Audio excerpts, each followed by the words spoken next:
Okay. Good morning, class. My name is Stephen Evans, bed 05 0519 2022. I'm here to present on the narrative writing.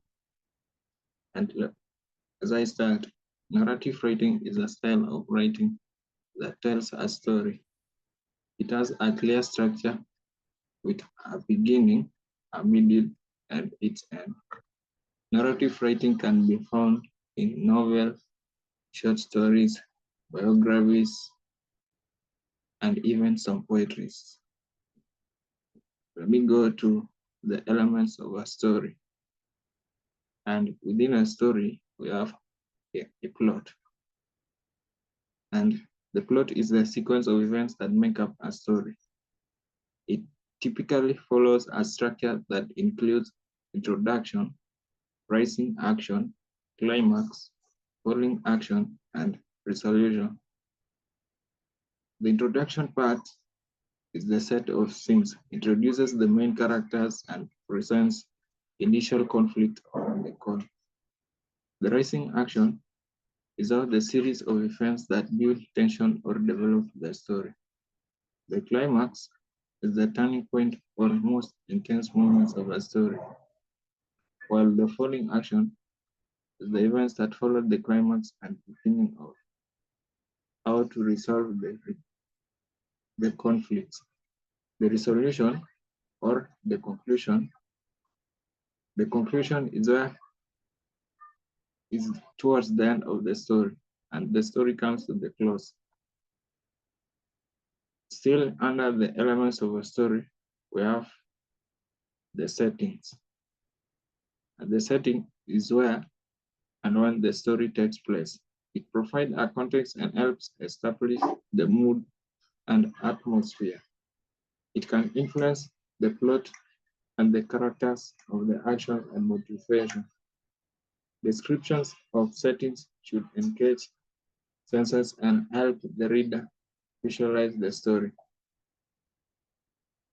Under the elements of a story, we have the point of view. The point of view is the perspective from which the story is told. Under this, we have the first person. The narrator is the character using the word I or we.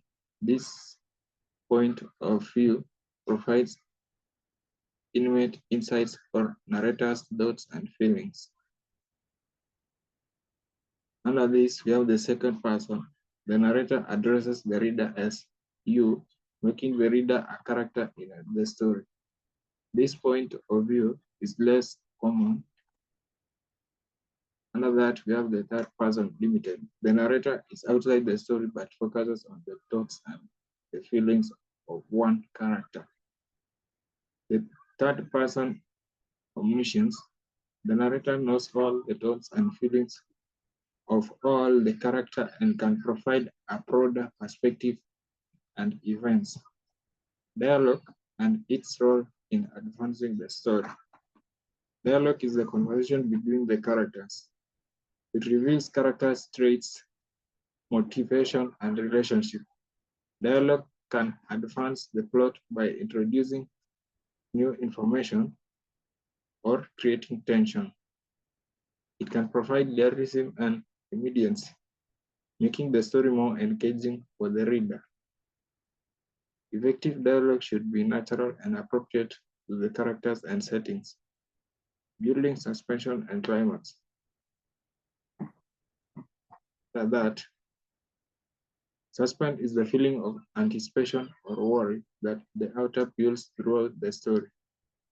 Techniques for building suspense include pacing, where pacing is firing of the speed of the story, slowing down to build tension, or speeding up to create excitement. Foreshadowing is the hinting of events to come out or creating anticipation or curiosity.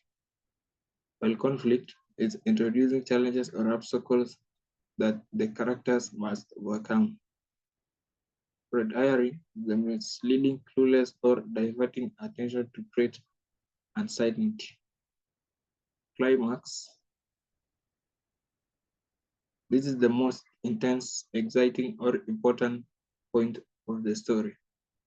This is the moment where the main conflict reaches its peak and the outcomes become clear. The climax should be a turning point that significantly impacts the characters and the direction of the story. It often involves a deceiving action or revelation that resolve the central conflicts. By understanding and effectively using these elements, writers can craft compelling narratives that captivate and leave a lasting impression.